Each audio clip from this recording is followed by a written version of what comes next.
день.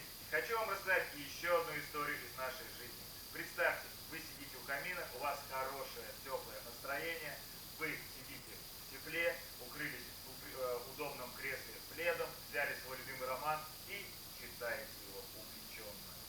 Думаете о чем-то теплом, прекрасном и хорошем. И вдруг из камина на плед искра. Вы скидываете плед, у вас из рук выпадает роман, он загорается. Что делать? Куда бежать? Вы бежите на кухню, берете стакан воды, поливаете, но вам это не помогает. Огонь перекидывается дальше. Что делать? Вы спасаете свои